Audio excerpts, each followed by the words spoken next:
Hello everyone, welcome back to my channel, and today I have brought you a very special book named Earthquake, written by Ruskin.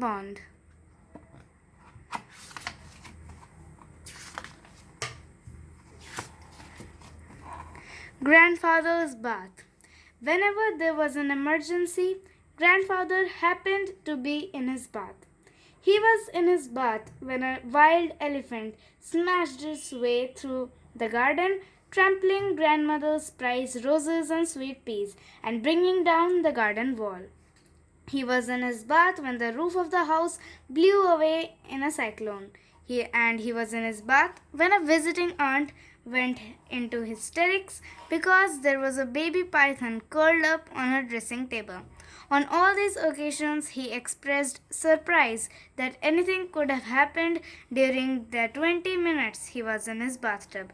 By the time he had everything was over. The wild elephant had gone trumpeting it on its way, the cyclonic storm had passed, and the baby python had been removed by young Master Rakesh, who put it there in the first place. Grandfather's bath consisted of an old-fashioned tin tub filled with several buckets of hot water, to which he added sprigs of mint. A mint bath. No one had ever heard of such a thing, but grandfather said it was most refreshing. Grandfather in his bath and splashed around a lot, which was probably why he seldom knew that what was going on elsewhere. He was in his bath when the first shock of the great earthquake shook northeastern India, an earthquake that was to reduce most of the town into rubble. The family, or most of it, was living in Shillong, a busy little town in the Cherrapunji Hills, where grandfather Burman had retired after leaving the forest service.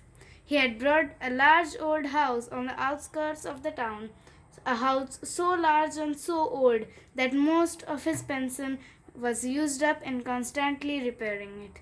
Grandmother Burman was just about managed to make both ends meet. There were no servants except for Mumtaz, a cook who had been with the family since grandfather's forest service days, and he had four small children of his own. The Burman's grandchildren lived with them. Rakesh, 11, rode off to his school on his bicycle every morning. Mukesh, 6, refused to go to school until he was 7. Dolly, 3, followed grandmother about the house and the garden, helping her feed the chickens and the dog, which was half Dachshund and half Spaniel, was called Pickle. A goat that grandfather insisted would provide them milk someday, only so far it hadn't. The children's mother had died when Dolly was born, and their father, Mr. Burman, worked on a tea estate few hundred miles away where there were no schools. So children stayed with Mr. Burman's parents, who wouldn't have parted with them for anything in the world. Every year there were earth tremors in this part of India, but there hadn't been a really big earthquake for 30 years. What do you do when there is an earthquake? Asked Rakesh, who had heard all about the last one. There isn't time to do much, said grandfather. Everyone just rushes out of the doors.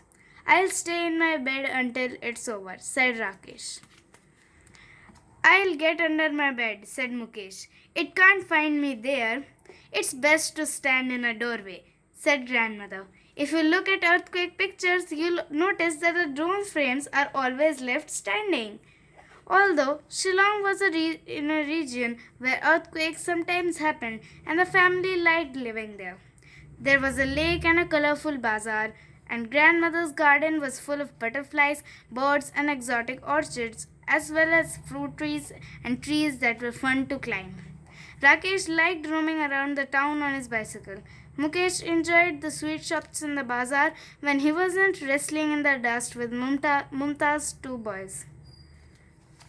Dolly kept herself busy building her own doll's house under the staircase.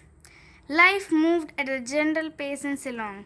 Apart from the elephant in the garden, nothing very exciting had happened to the family recently. The highlight of the year had been Rakesh winning the high jump in his school sports, for which he had won a small cup, so small that he had given it to Dolly to add her to her doll's house. One morning, when Rakesh's grandfather was having his bath, the town seemed suddenly very still and quiet. Do you want to know what happened after that and why the town was seeming so quiet? It's in the next part of the story in the next video. If you like the story, like and share this video, and in the comment section please tell us how you like this story, and remember to subscribe to my channel to get more of interesting and lovely stories. Thank you.